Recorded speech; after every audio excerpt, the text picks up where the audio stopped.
My name is Tamara Dodge. I am a legislative attorney with the state of Wisconsin's Legislative Reference Bureau. And since I'm a lawyer, I have a standard disclaimer to give you. So while you're all getting seated, I will start that.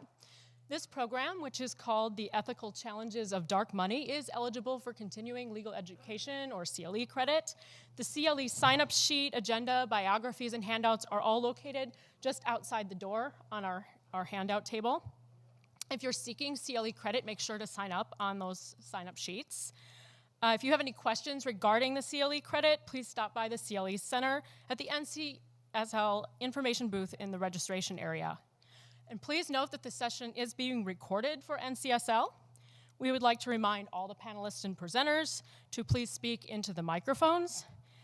We will have a question and answer period after all of the three presentations, and so if you have a question to ask, please step up to the microphone, which is located right here. The recorded sessions will be available on NCSL's website soon, but I will add this one will be available now. It is being live streamed. Some of the CLE sessions will be available for purchase online after the meeting through an agreement between NCSL and the West Legal Ed Center. In this session, we are going to hear some different perspectives on campaign finance disclosure, which is important to some of you as policymakers, but to all of us as citizens and voters. We have three speakers today giving you different perspectives on this issue. They will each have about 15 minutes, and then we'll try to have about 15 minutes for your questions. First of all, speaking from the perspective of increased transparency for campaign donations is Larry Noble, who is of counsel at the Campaign Legal Center in Washington, D.C. I'm not going to read you the full biographies. They're available on the table if you'd like them. On the flip side of the dark money coin, speaking from the free speech perspective is Alan Dickerson, the legal director of the Center for Competitive Politics in Virginia. And then Gary Goldsmith, the executive director of the Campaign Finance and Public Disclosure Board in Minnesota, will speak on the strategy that one state, Minnesota, has attempted to use to deal with this issue. So, Larry, if you'd like to begin.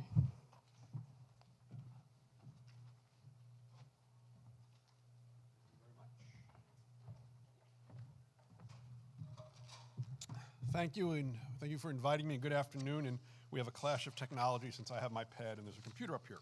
So, I won't use my pad. Let me start off by just giving you a brief definition of dark money because it is not a term of art. It is a phrase that has now come about to describe that money that's being spent on campaigns and elections that is not being disclosed. And when I say it's not being disclosed, there are several levels of non-disclosure. Now, the type of money we're talking about is going for ads that, on one end of the spectrum, expressly advocate the election or defeat of a candidate, all the way down to so-called issue ads or sham issue ads, which don't use words like vote for, elect, defeat, but rather say things like, Jim Smith has been wonderful for this state. He has lowered taxes, increased revenue, brought business in, thank him and tell him that he's doing a great job, and that ad comes out a week before the election. And you have this broad range of type of ads that we're talking about that money is being spent on. Now, it's important to keep in mind that what we're talking about also is money spent on ads that are supposed to be done independent of candidates. So these are the so-called independent expenditures or electioneering communications, but the candidate cannot coordinate these with the spender. Why is it dark money? Well, if an individual takes out an ad that expressly advocates the election or defeat of a candidate and meets a threshold amount, and it varies federal to state what the threshold amount is, they generally have to file a report and disclose who they are.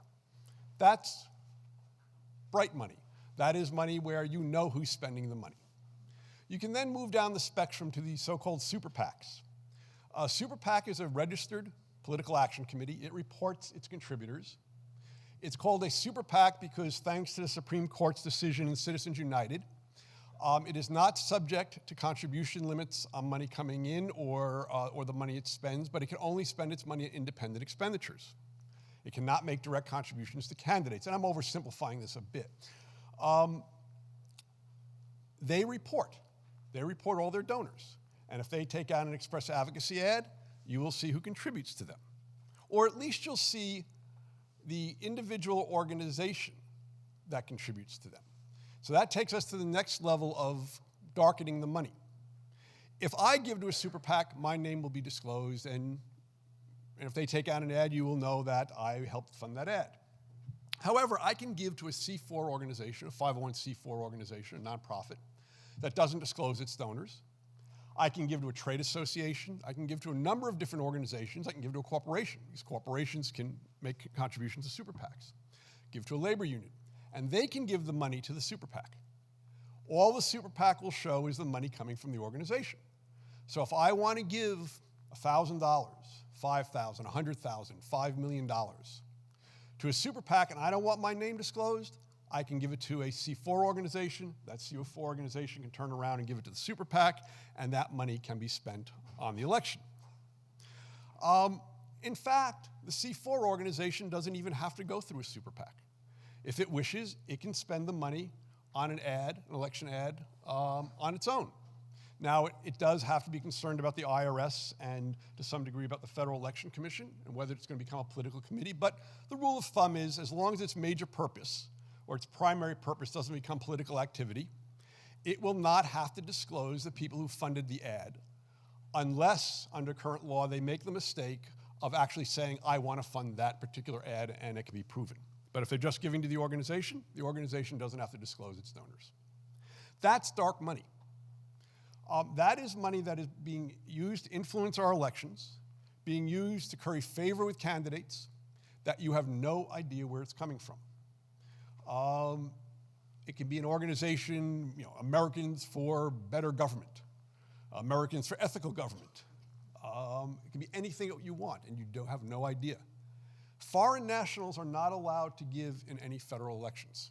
They're not allowed to give in any state elections, local elections, county elections, city elections, any election in this country. How do we know if they're giving to a C4? Now, I used to say that as kind of for shock value on these things, but the reality is the way the law is going, the way the law is being interpreted, we have no way of knowing where this money is coming from. The title of this deals with this as an ethical issue, and I was thinking a lot about that. How do we fit this as an ethical issue? And I think it's relatively clear. It's ethics in the sense of our faith in our government. It's ethics in the sense of who our elected officials are going to be beholden to. Because when we talk about it being dark money, we're talking about the public not knowing where the money is coming from. I assure you the candidates know where the money is coming from. In fact, what we're seeing now is a growth in a new type of super PAC, and these are one-candidate super PACs that we used to see it on the presidential level, but now we're seeing it on all levels. A super PAC that's formed in a state for one elected official, and its only goal is to elect that one person. Often it's it's run by people who worked for the candidate, people who support the candidate. The candidate will say they're independent of that super PAC, but all that super PAC does is raise money to support that one candidate. Again, I can name some of these organizations. Some of them that are C4s, you have no idea who's donating to them. Some of them that are truly super PACs, you know the organization that's donating to them, you don't know who donated to the organization, but again, the candidate knows. And that's about ethics. That's about the public having faith that it knows who is supporting the candidates and who the candidates will be more responsive to once they get into office. And it's an ethical issue because it goes to the question of honesty, of openness, of doing your duty, and people believing you're doing your duty. And one of the things I think is really dangerous about this whole situation that we have now is that it's not about whether you are in fact ethical or honest, or whether in fact you are going to be beholden to somebody, though those are very, very serious issues. But it's about the public's perception of this. And what I see more and more is that when a legislator makes a decision, the first thing, and I do this too, the first thing people do is look who contributed to that legislator. Look who spent money to help that legislator get elected. And they immediately start questioning the decision. Now, for all we know, the decision was made on the best evidence possible. That the legislator looked at all the sides and decided, nope, I have to be for this legislation. It's best for my community. And then when you look at it, you find that these secret groups, these dark money groups, put a lot of money into electing that legislator. You don't know who's behind it. Then you hear rumors that the industry being helped by this legislation is behind it. And people lose confidence in the validity of the decision that the legislator makes. And that's an ethical issue. That's an issue that goes to whether people believe that legislators are being honest and whether they're giving the people the respect, the service, the representation that they deserve. What can be done about it? Well, the Supreme Court in the last 5, 6, 7 years has really cut back on campaign finance legislation. However, the one thing it has said over and over again, and one of the biggest champions of this is Justice Scalia, surprisingly, is that disclosure is constitutional. That the government has a lot more leeway in disclosure than it has in limitations and prohibitions when it comes to independent expenditures. And so the federal government, state legislatures, cities can do a lot more to require disclosure. I'm not going to tell you that you can just get everything disclosed because there are limits to it, but you can clearly have a lot more disclosure than we do have. Another thing that can be done about it has to do with coordination. The Supreme Court, going back to Buckley in 1976, developed this framework where it said that activity done independently of a candidate is subject to a lot less regulation than activity that's done in coordination with a candidate. Under the Supreme Court's theory or view of the world, if you're independent of a candidate, you can hurt the candidate as well as help the candidate, and that there will be no potential quid pro quo corruption because you haven't talked to the candidate, presumably. I think that's fantasy. I think some of this has to do with the way the coordination rules are enforced now, where you have a world that the Supreme Court sees where an independent group is totally independent of the candidate, and yet you have super PACs that are called the candidate's super PAC. The Federal Election Commission on the federal level allows candidates to raise money for their independent super PAC. That is not necessary. That does not have to be allowed. So, and this can go on at the state and local level where there's a lot of leadership going on in this area. You could really enforce the coordination rules, push the candidates away from the super PACs. There are other things that can be done. Public financing is being looked at and is moving forward. There are a lot of other things that can be done. But also what we need are candidates who are willing to speak out about it and are willing to say they're not going to play that game. I know it's difficult because your opponent is raising $10 million, $20 million for their super PAC. What do you do about it? I know it's difficult. But at some point, we're going to hit a tipping point where the voters are really going to care tremendously about it, and there are people out there trying to make this a real political issue. And it will start becoming a real negative when you have this money being spent on your behalf, or something much more dangerous is going to happen. And the public is going to continue to lose faith in its government. It's going to say that the system is rigged, that, yes, I have the vote, but what does it matter? Because at the end of the day, my representative does not listen to me.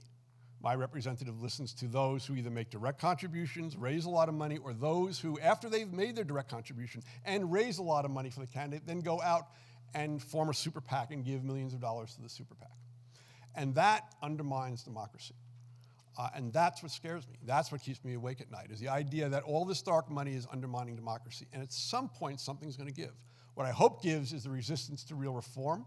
What I hope gives is this thought that you can't do anything about it. I fear the other side of it, that people's faith in the country could really give. And that is not where we want to go. I have no idea if that was 15 minutes, but.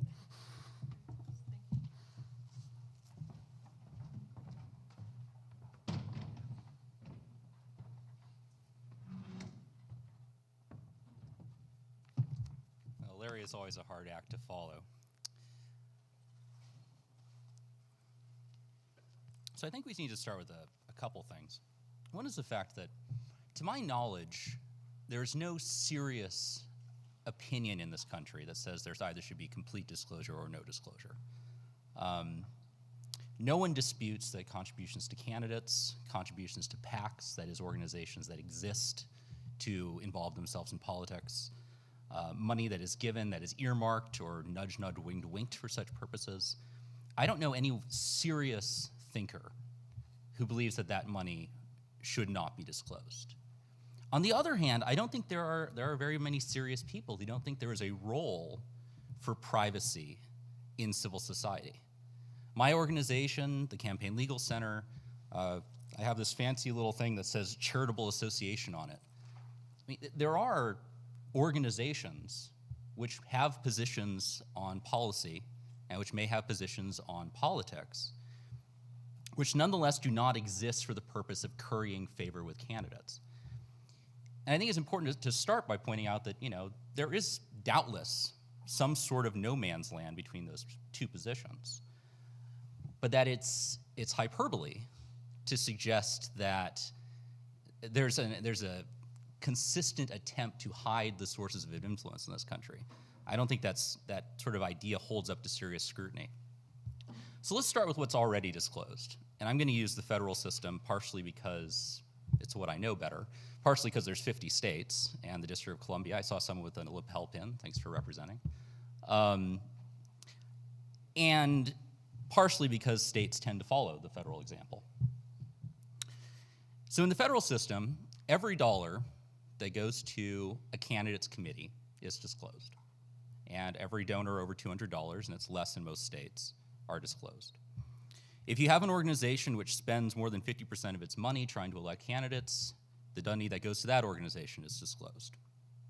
That includes super PACs, as Larry, in his usual intellectually honest manner, pointed out. Money spent on independent expenditures, which say who to vote for, is disclosed. Money which is spent on ads which mention a candidate within 60 days of the general election, in whatever way, at least until some of my litigation winds its way through the courts, is disclosed. And of course, on the face of all of these ads, a disclaimer of which organization is behind it. And that system represents the high point of disclosure in the history of the United States. Part of, I think, the difficulty of these sort of statements about people losing touch or confidence in the government come out of a sense of history. If you go back and you actually read what was written in the election of 1800, or really any time until the present, you see things which, are scandalous and probably libelous, that are published anonymously. And people nonetheless have continued to hold faith in the government because they've seen their franchise as fundamentally what matters. And I think there's a long tradition of that in this country, and that it's far too easy and far too much of an American blindness, honestly, to look at the last couple election cycles. 2010 was when Citizens United was decided. That's nothing in the scheme of things. And draw these broad conclusions about trends that aren't actually borne out with any sort of statistical relevance. So I want to move on to what isn't disclosed and the sort of the other side of it, which is indirect political activity. All direct political spending is disclosed. I don't think that's really open for discussion. So what we're talking about is sort of what we like to call the Russian doll problem. You've got an entity which spends money on a candidate. Someone contributed to that organization. As was pointed out, it might be something called Americans for Apple Pie. Now, it's possible Americans for Apple Pie is funded by apple growers. It's possible that Americans for Apple Pie is funded by a single large donor. It's possible Americans for Apple Pie is funded by a bunch of people contributing $5 over the internet. We don't know. And that's sort of what the debate is about. The debate is how far down that chain do you get? Here's an example. Let's say someone wants to give money to someone who's running for president. Or actually, let's back it up. Let's say someone wants to run an ad that mentions someone running for president in the context of issue discussion. Such and such a bill is coming up in the Senate. Call your senator and tell your senator that they should vote for this bill. And the senator happens to be running for president. Okay, you can do that. Now let's imagine that organization which runs that ad, and let's assume that they're not running the ad in good faith, is given money by another organization. And let's assume that that organization has matched funds from still another industry group or some other group.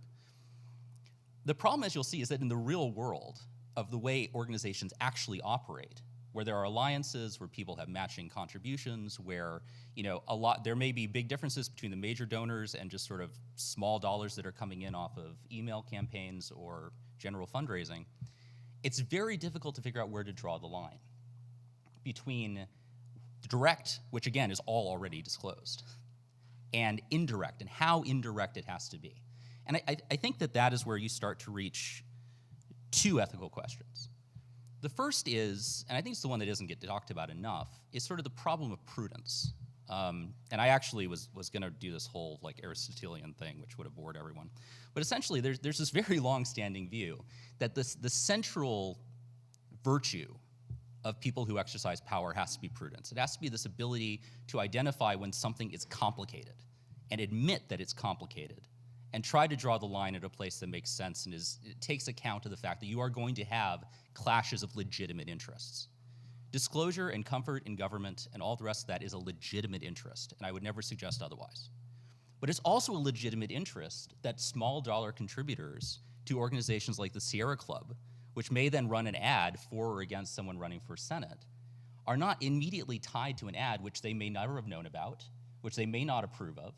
You know, people who give to organizations, especially the large organizations that play in elections, oftentimes don't agree with everything that organization says. If you're talking about a Chamber of Commerce or the Sierra Club, I think is a good example. You know, you're gonna have people who give because in general, overall, they think this is a useful organization which does good work, which is effective, and which on balance represents their view of the world. Does that mean that they agree that that particular senator should be elected? Maybe, maybe not. They're probably not single issue voters. There actually aren't that many of those.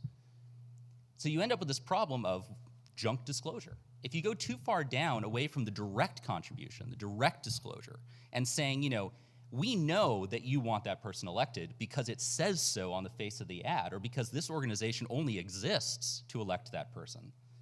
Fine, we know to a certain moral certainty, if you will, that that contribution is intended for that result.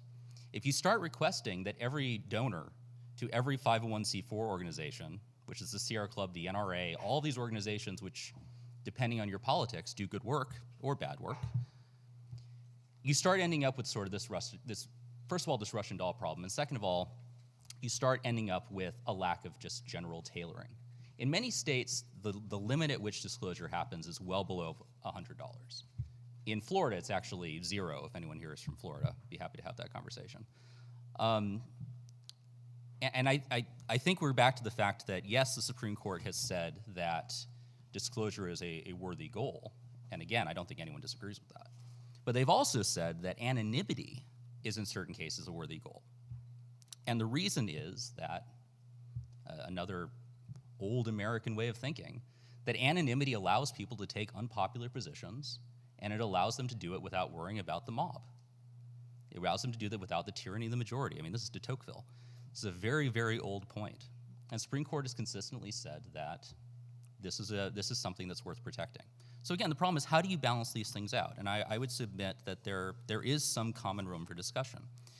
For instance, a $0 disclosure threshold is not well suited to the attempt to catch billionaires influencing elections.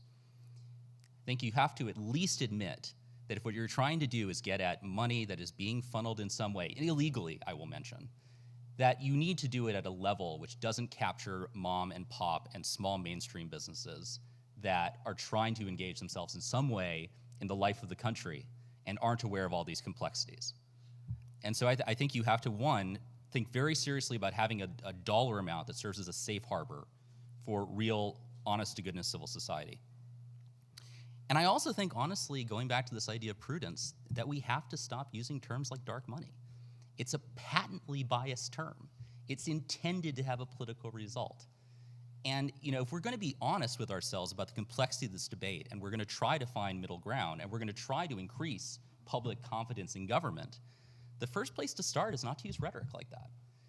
And I think that you know, in some ways, it's a self-fulfilling prophecy. The reason people are losing touch with their government isn't because there's less disclosure. There isn't. There's more disclosure than there's ever been in this country. And we don't. It's not that we trust our elected officials less because there's more disclosure. We trust our elected officials less because there's a cottage industry of telling people to stop trusting their elected officials. And I think that is a fact that cuts across both lines. So in conclusion, I would suggest that the idea of dark money and ethics is an important and interesting juxtaposition. In my view, it raises, I think, the very important moral question of we need to be serious about how complex this is. We need to take seriously the downsides of capturing civil society within a government reporting matrix. And we need to be serious about not using rhetoric that's clearly biased.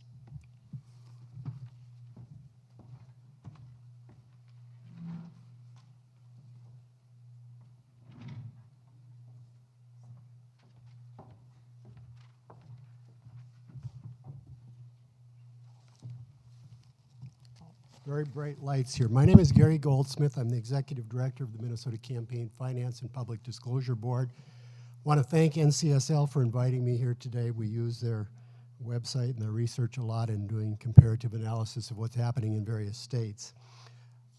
What I want to do today is talk about one state's experience. I presume at least some of you have also had experiences in the regulation of disclosure of money in the campaign finance system. We actually don't use the word dark money in our organization for the reasons that Alan suggested it might not be a good idea. The Campaign Finance Board, by the way, is 6 people appointed by the governor and confirmed by both bodies of the legislature, not just the Senate, by a supermajority, and they serve staggered 4-year terms. So as governors change, the makeup of the board changes somewhat, but we find that members come onto the board and sort of drop their partisan views in favor of a position that allows them to embrace and enforce Chapter 10A of Minnesota statutes, which is our Campaign Finance and Public Disclosure Act. I want to take a moment to both disagree and agree with a couple of things that Alan had to say. He said that all this money is disclosed. He's talking about so much money being disclosed, and everything's disclosed except indirect spending. And I think that that's maybe a true statement, but if you look at it from a practical standpoint, and particularly what we see in the independent expenditure arena, most of the spending now is indirect spending. So most of the money isn't disclosed above the 501c4 corporation that raised the money from all the individuals that contributed to spend. And Alan also says he doesn't think there's a consistent attempt to avoid disclosure of actual individual donors through this method of indirect spending through 501c4s in particular, but other unincorporated associations as well. And I don't think that's accurate either, or at least I believe there's a developing trend of a conscious effort to avoid this kind of disclosure of the actual individual donor who's responsible for providing the money. In Minnesota, we're seeing political committees registered with us, and we don't actually use the word PAC, but I'll use it here because everybody knows what it means. But we see PACs registered, they're affiliated with a 501c4 corporation, and all of the money that the PAC gets comes from the 501c4, and they have only one donor. And under our rules, the way they're applied, and I'll go into that, the 501c4 doesn't disclose anything. We had that happen a couple of elections ago where the 501c4 formed only days or weeks before its big contribution to its affiliated PAC. We actually investigated that one, and the 501c4 had done nothing other than file some bylaws that said it was going to be an educational organization, raised one contribution, and transferred it to the PAC so that nobody knew who the donor was until we investigated. And we determined at that point that the 501c4, at that time at least, was a major purpose organization because the only thing it did was raise money to influence an election and had to disclose that contribution. Our journey in this arena really starts back in 2010. A couple of things about Minnesota law. We've always had and still do have a prohibition on corporate contributions to candidates, party units, and to general purpose PACs, which are PACs that can make contributions to candidates and party units. So corporate money, for the most part, has stayed out of our system. There's a minor exception for certain nonprofit corporations, but because of the way the exception is written and the fear of nonprofits in making donations to influence elections, we've really seen no corporate money come into our system prior to 2010. And 2010, of course, was the year that Citizens United came down, and we sort of foresaw that. The Campaign Finance Board was working on how it might accommodate the use of corporate money for independent expenditures because it seemed clear that that was going to happen. And once it did happen, even before the Minnesota court also took up the case and ruled the same way, the board had come up with some options. Luckily, the legislature was in session at the time, and so the Campaign Finance Board didn't have to act to figure out how to incorporate disclosure of corporate contributions because the legislature acted. However, the legislative action was really, really a compromise. And it was a compromise primarily on the disclosure side. Of course, the legislature had no choice but to recognize a corporation's right to make independent expenditures either on its own, using its own money, or by donating money to some other group. Well, we weren't going to let corporations donate to committees and candidates and general purpose PACs or party units, so we created the concept of an independent expenditure committee in Minnesota, and that's sort of the super PAC. I might mention that in Minnesota, we've never had a limit on how much an individual or other donor can give to a PAC. If a donor is an eligible donor, namely not a corporation, they could always give as much as they wanted to a PAC. So that wasn't the case that eliminated that limit did not affect Minnesota. So in 2010, we had legislation then that created independent expenditure committees, allowed corporations to donate to those committees, and also provided another mechanism by which the corporation could just do its own spending without actually forming a committee. And I think we complied with the court and the constitutional requirements at that time. I mentioned that the problem was with disclosure, and that's where the compromise came in. And actually, both the liberal, progressive groups, as well as the business and conservative groups, were very concerned about the underlying disclosure, because now we would have a lot of interest groups, 501c4s, trade associations, and so on, making independent expenditures. And it was clear they didn't want the public to know who the donors were that were going to be paying for these independent expenditures. So the legislation provided 3 methods for underlying source disclosure. It did provide for underlying source disclosure, but it gave them 3 choices. And I might mention that we've always had the case where if a donor donates specifically for the purpose of independent expenditures, they would be disclosed, but as the other speakers have noted, and you all know, that never happens. So the 3 choices for how you identify the source of money you're going to use for independent expenditures or to give to some other entity for independent expenditures were, first, you could go to a donor and say, we're going to attribute this money to you, is that okay, even though if the donor hadn't made it specifically for that purpose. The second option was they could prorate their independent spending across all their donors. So if they spent 50% of all of their money on independent expenditures, 50% of each donation would be attributed to that purpose, and then they would itemize only those donors to whom more than $1,000 was attributed. And the last method was a pick and choose. They could simply pick which donors they wanted to identify as the sources for their independent spending. Now, I alluded to the fact that we had a $1,000 itemization threshold. So no matter how you allocated your independent spending across your donors, if a donor was allocated with $1,000 or less, that donor would not be disclosed. What that meant, people figured out right away, and we told them because we want to inform committees of if they want to do the most limited disclosure they are allowed to, we will tell them how to do that. And so the result was that a 501c4 could count up the donations from their donors, counting only the first $1,000 from each donor, because that's the itemization threshold. If that total covered all of their independent spending, there would be no itemization. And in fact, that's what happened in almost every case.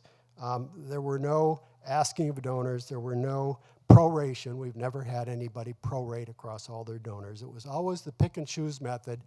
And in all but 1 or 2 or 3 cases, the result was no underlying source itemization. Now, maybe that's okay because we did have a system and a threshold, but because of the way it was written, there was sort of what you might call a loophole, a legal means for avoiding disclosure. So the Campaign Finance Board, for the 7 years that I've been executive director, has been pretty tuned in to the idea that disclosure is a good thing. Our campaign finance law is fairly comprehensive. It came in place in '74 at the same time the federal law did after Watergate. It was amended after Buckley versus Vallejo. Hasn't really changed very much since then. Hasn't kept up with the court jurisprudence on how much more broadly we might require disclosure, but it was comprehensive, and our board has believed that the legislature, by enacting a comprehensive law, wanted to get the level of disclosure that was really constitutionally permitted. So my board decided in 2013, after we'd gone through the 2012 election cycle, that it was time to recommend to the legislature to do something about the fact that we weren't getting any disclosure of underlying sources. And keep in mind the Russian doll picture. We've never tried to go back more than one level, so there's always the possibility that if you go back one level, the next level is going to be more 501c4s, but most states are content at this point to try to get back just to that one level. So the Campaign Finance Board recommended, one, eliminate the question of asking donors if we can call you the source of the money, because nobody ever did that, and eliminate the pick and choose method, because using that results in no disclosure, and require proration across all your donors. And what that would do would be, for those organizations that had lots and lots of small donors, there would be no itemization. For those organizations that had a few big donors and did a lot of independent spending, those big donors would likely be disclosed. We also recommended at the same time, because we were going to require proration, that the itemization threshold be increased to $5,000. So what that means is if an organization spent 50% of its money on independent expenditures, a donor would have to donate more than $10,000 before that donor's name would be disclosed. And our rationale for that was that donors of that size are typically going to have some idea of what the organization is going to do with the donor's money. It's not mom and pop down the street that are given their $100 or their $50. Those people would never be touched by our system. So we had legislative sponsors in both the House and Senate, and the bill actually moved forward and passed in the Senate, but it ran into problems in the House of Representatives. The bill also, by the way, included two other provisions that the other speakers have sort of alluded to having problems with. One is a provision regarding independent expenditures, and the other is a provision regarding electioneering communications, which is that broader form of communication done just before a general or primary election. The opposition consisted of business groups and Minnesota's primary anti-abortion group, and they testified at each of the hearings in the House of Representatives, and were able, in one committee, the Finance Committee actually, to get the disclosure provisions completely removed from the bill. So the bill eventually went to conference committee, and those provisions, for the most part, were left out of the bill. There was some negotiation about whether they should get in or not in, and the Senate had some other things that it wanted to do. So this is part of the political process. My agency recognizes that no matter how good a bill is, it might be used as a bargaining chip for something that leadership in one body or the other thinks is even more important. And to some extent that happened, but to some extent the bill may not have had a chance to pass the House because of this opposition from these groups. The board decided again in 2014, in this year's session, to bring the bill back again and see if anything would happen. And again, we had House and Senate sponsors. We believe there would have been enough votes to pass it in the Senate, but because it's a bill that's sort of distasteful to everybody because of the opposition from these particular groups, Minnesota has, particularly in the House, a majority of members that support anti-abortion efforts, so it doesn't matter what party is in control, really. If that group is against a bill, the bill is going to have a tough time. So the Senate didn't take a vote this year because they weren't going to vote on a bill that was unlikely to pass in the House anyway. And so at this point, we are still where we are. They did change one thing. They raised the itemization threshold for underlying sources to $5,000, even though they didn't require proration. So actually now we get even less disclosure than potentially we would have before. One of the things I learned, and I would ask legislators from across the country to consider, is that if you have a bill like a disclosure bill or some other bill that an agency plays a key role or a significant role in, and it's being negotiated in the final stages of a session, keep the agency in the loop so that they can advise you as to any proposals that the opponents of the bill might have. I was not as closely in the loop on this as I would have liked to, and so my advice wasn't heard in this particular case. Nevertheless, the Campaign Finance Board wants to talk about it again when it meets in the next few months as it considers legislative recommendations. Whether it will take that up or not, I really don't know at this point. We may make a general recommendation and not go into specific bill language. I want to talk just for the last couple of minutes about independent spending. And the word coordination has been used quite a bit this afternoon. I don't use that word except when I make a mistake and slip into the federal language. Minnesota statute doesn't use the word coordination, and I don't think the federal statute itself does either. But the FEC, in its rulemaking, has, I think, and I think others agree, effectively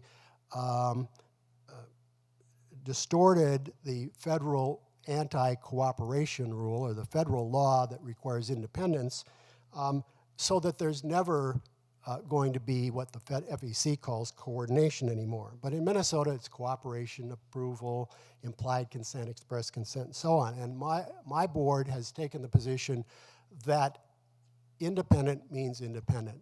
And if you stray very far from being independent, it's not going to be an independent expenditure. And so we had an investigation of a party unit where candidates participated in photo shoots arranged by the party unit, the purpose of which was to create independent expenditure communications. Now, I think the party unit was relying too much on its experience in the federal arena, where I think this would have been completely okay with the FEC, because the FEC talks about coordination of message and message development and so on. The Minnesota statute says you can't cooperate, and my board said this was a significant and substantial cooperation, and the resulting expenditures were not going to be independent. We also had an advisory opinion recently. I don't know about your boards, but our board can issue advisory opinions. They're not binding on the requester, but if the requester complies with the opinion, the board cannot take action against the requester, and we recognize that they're looked at by the community as guidance. And so the question was, in Minnesota, in this election this year, an independent expenditure committee intends to form. The independent expenditure committee has asked a particular candidate to promote the committee, to do fundraising for the committee, and to act, as a cheerleader for the committee to help that committee raise money. Under the facts, the committee then does expenditures to get this candidate elected. And the question was, are these going to be independent expenditures? And based on the very broad definition of what you can't do to maintain independence, the board said you can't do that and still call them independent expenditures. And so that's where we're at on that subject, and I think that my time is about up, so thank you.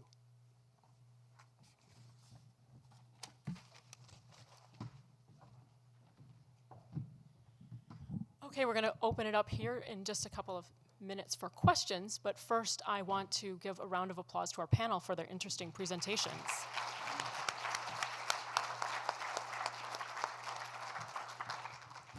And the first thing that I wanted to do is give Larry and Alan a chance to react to Minnesota's strategy. So if you want to use that. Sure. There's a little on button. Yes, this is on, right? Okay. If not, make believe it is. I'm just nodding knowingly. I think Gary's experience is typical and shows you what some of the problems are. One of the things that struck me is it's not the first time I've heard about efforts at reform ending up at the end of the day having less disclosure, because they take out the good stuff in they first compromise, and then they take out the good stuff. But it also points out something else. The conventional wisdom of what you will hear is that Republicans are opposed to disclosure, Democrats are in favor, and in theory, that's true. In practice, there is some bipartisan opposition to strong disclosure.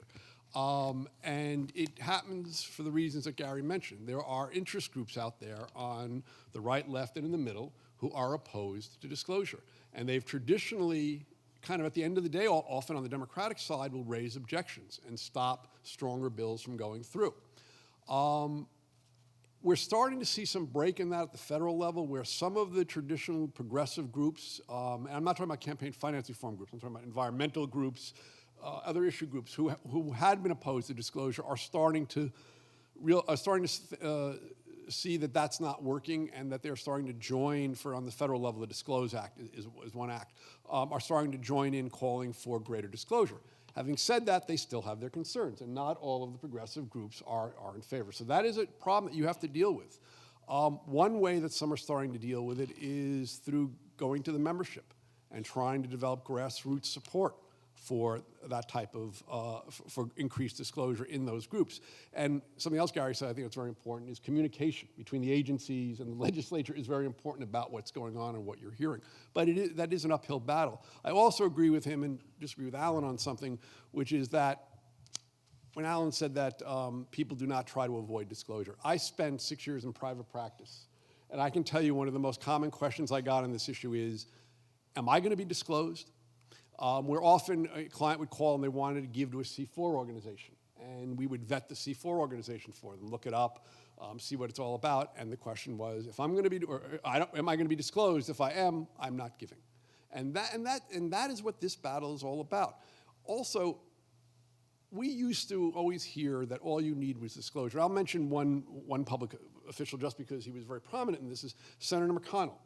Used to always be opposed, has always been opposed to contribution limits, prohibitions, and he has his arguments against it. But he used to say, what we really need in this country is disclosure. Well, as some of the limits and prohibitions went away, he's now started to attack disclosure. And even Alan, and I appreciate his honesty, slipped in there about electioneering, I think it was electioneering communication disclosure, that we have it unless one of his cases is successful. Because Gary's on the other side. Right, yeah, in full disclosure. So what we're seeing now that we have not seen before is a full frontal attack on disclosure, and the result, as Gary's found out, is that we're sometimes ending up with less disclosure than we had before.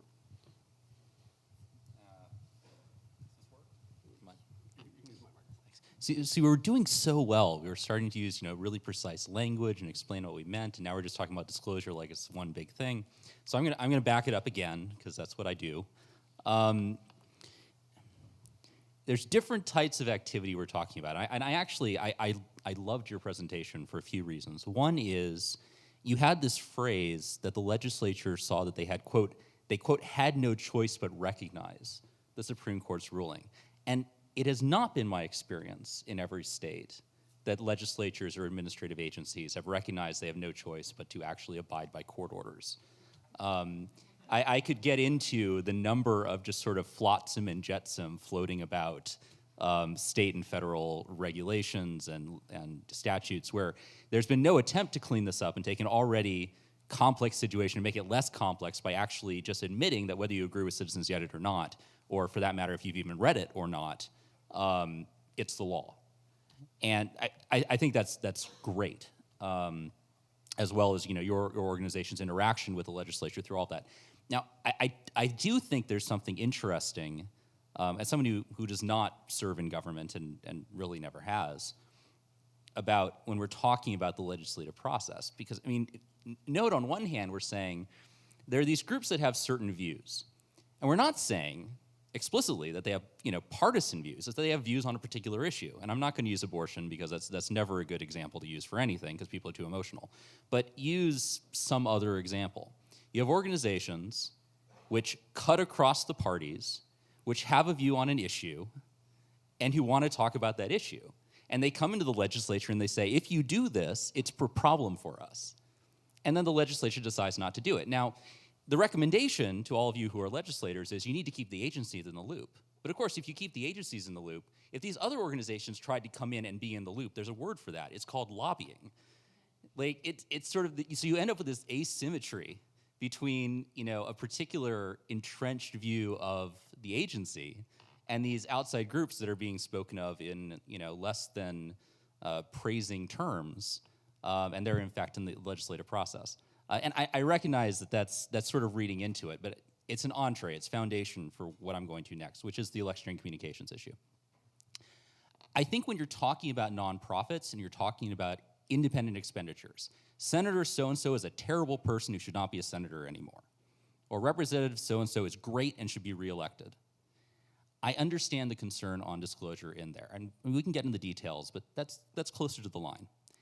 Electioneering communications are different. Electioneering communications merely mention the candidate. Even if that candidate is an incumbent office holder, even if that candidate, in fact, is engaged in current government business. So this is the concern for me. Take that same C4 that has that same issue on that same policy question, and they come in and they say, well, you know what? We might want to run an ad 60 days for the election, especially if the legislature's in session, talking about our issue. We might want to say, call the governor and ask him to veto this bill, or call Senator so-and-so, whatever. That's a legitimate function of an advocacy organization. That doesn't necessarily mean they're trying to influence the election. That does not follow. And the fact that people have contributed to that organization for advocacy on that topic, which the organization then does, that's a different type of disclosure than giving to a candidate or saying vote for or vote against this candidate. That's the core, that's the beating heart of what C4s do. And I understand why there's a certain amount of discomfort about that, but that's what civil society is. It's messy. And I think we need to be very careful when we're bunching all political activity as disclosure, in air quotes.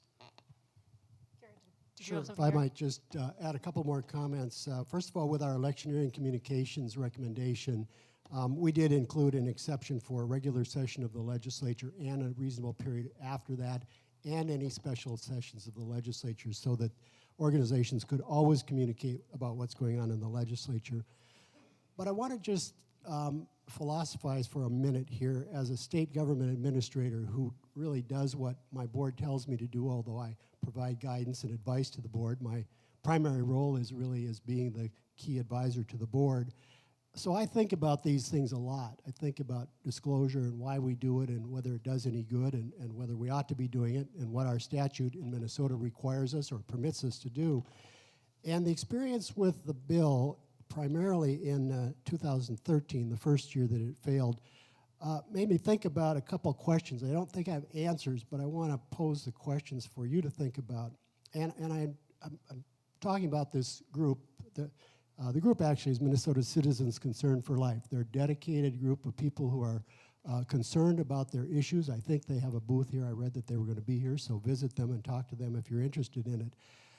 They're not a big spender. They don't give a lot of money to candidates. They have a political committee, and the political committee, like all political committees, reports everything in Minnesota. They only take contributions from individuals, so we know where all of the money that comes into the committee and that might be used for donations to candidates. It's a small amount, maybe $50,000 a year. Like all of these interest groups, they have a 501c3 and a 501c4. They do educational efforts. They're not huge, maybe $1 million, give or take, a year between the two of them. And they use some of that for lobbying. I think they use some of it for things that might be considered electioneering communications if there was such a statute in Minnesota, but it's off the books, maybe voter guides and so on. But my question to myself is it really the money that makes a difference, and is disclosure going to make a difference? Because it seems to me that their power is really in the fact that they have, at least they say, they have 70,000 member families. And like the NRA, which opposed our bill this year, their members are active. They vote, and they will contact legislators when they're asked to contact legislators. And so the question I have to ask as I help advise my board on these things is, does it do any good? Does it help any voter if they know where MCCL, the nonprofit, gets the money that it uses to publish its voter guide? And I think that's a legitimate question. I think it's answered in Minnesota by what the legislature says, and my board thinks disclosure is important, so they've given me direction. I think that's the philosophical question that Alan has kind of been getting at, and I think it's a legitimate question. He said this is difficult, and I definitely agree it's difficult. I I want to make sure to get to your questions. So if you'd like to start queuing up at this microphone, if you have any questions. Do you want to go quickly? We'll take questions. Okay. If you could say your name. Is this on? Is this on? You are on. My name is Kel Seliger, a member of the Texas State Senate and an author of an election transparency bill, which is really what we're talking about, I think, in light particularly of Citizens United. And you talked about, and one of the first people who's talked about the fact, not that anybody would violate either election or tax law, but allow foreign money to come in. What I'd like for you to reflect upon is this may also be a perfect instrument to launder money, potentially ill-gotten gains, if nobody knows where the money came from, and through two entities, it can become laundered and become legal money. Yeah, yes, that is definitely a possibility. You have that possibility, though, with any group that doesn't report. Even non-political groups can be used for laundering money. The reason I mentioned the foreign national one is that there's a prohibition on their money being used in elections. And so there's no way of telling if, in fact, it is. But yes, when you have this undisclosed money in connection with elections, which goes to the heart of our democracy, then whether it's laundered money, drug money, foreign money, whatever, it raises a different specter. So yes, I do think that is an issue. I do want to say one thing, and if you're working on a bill, and I have a feeling almost Alan and I are very close to reaching an agreement, though it'll never happen, because I recognize also, as Gary said, this is a difficult issue. I understand the need for privacy in certain things. I understand the need, that certain issue groups don't want to disclose their donors. I work for a 501c3. We are not required to disclose our donors. We do. We've made a policy decision that we disclose every donor of $200 or more on the internet. But I understand a lot of groups don't. It is a difficult issue. But Alan is talking about small donors, small individual donors, and I think in whatever bill you're doing, you have to look at the thresholds. It's going to differ state by state. The federal threshold, when you're talking $50, $60 million elections, may be very different than a state threshold where you're talking elections that are spending a lot less money. But the real problem that we're not even addressing, or we're having trouble getting at, is the people who are spending millions, or hundreds of thousands, or tens of thousands of dollars, not the $50 or $200 donor. And I'm more than willing to discuss thresholds and where you set that threshold. But it's almost like I don't know if you remember the cartoon Up, not the George Clooney one, but the cartoon where the talking dogs. And what they learned is the way you distract a dog is by yelling squirrel. And all the dogs go running after the squirrel. And I sometimes feel, small donor.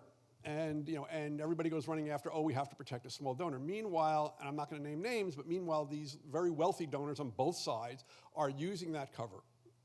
And we don't know who else is using that cover, which is your point. So I think that's the problem. Okay, next question. I'm Senator Steve Farley from Arizona. I've also been running transparency bills and worked with actually people on both sides. And I had a bipartisan bill with a Republican who's now running for Secretary of State last year. I wanted to talk about the issue of anonymity. I heard someone earlier, I think you were talking about anonymity as some sort of a right.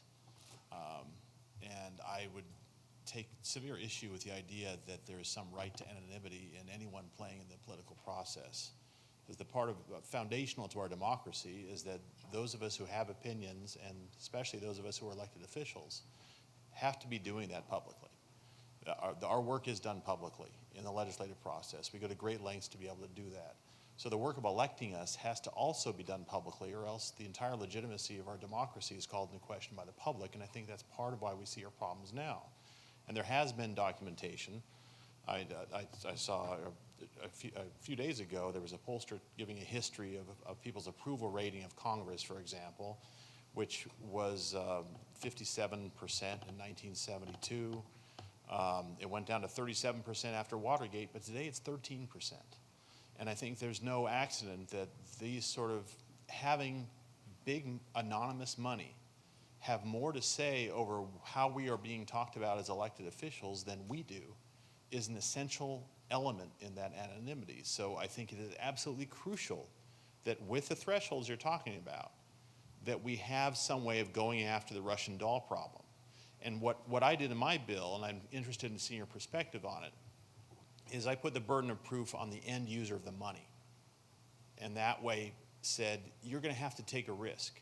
You're going to get a class 3 misdemeanor if you don't disclose the original donor of the money that you are using in your campaign, whether you're a candidate or whether you're some sort of political committee. So you've got to go back as far as you can go, and if you go back to a certain distance and somebody doesn't want to disclose, you don't take the money. So there's the issue of the enforcement and the issue of the punishment that we haven't heard you talk about, and I'd like to talk about that. And we'll need to be brief because we're almost out of time. But I'll let I'll you be very brief on that. I think that's an excellent, excellent point. For some reason, most laws are written by legislators who manage to not be responsible for the for the violations. I'll give you one very quick example.